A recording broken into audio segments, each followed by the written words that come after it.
आसन हैदराबाद में खबर शामिल कंदासीं जिते कराची वाह में विंचण दौरान ॿ ॼणा ॿुॾी विया आहिनि जिन जी ॻोल्हा जारी आहे। हैदराबाद में सलीम अला टेलीफोन लाइन ते जॉइन कयो आहे। सलीम अला खां तफ़सील मालूम कंदासीं। सलीम, कहिड़ा तफ़सील आहिनि आगाह कजो।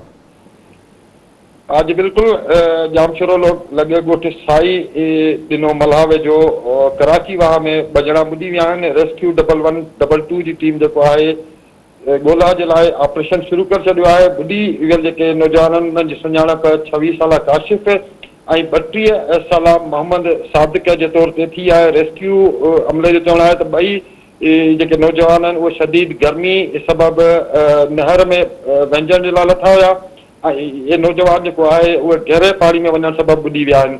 नौजवान जेको आहे पंजाब जा रहायशी ॿुधा पिया वञनि। हैदराबाद में बिजली जी जेका हाई वोल्टेज पोल्स आहिनि उन्हनि ते मरमत जो कमु करणु आया हुया।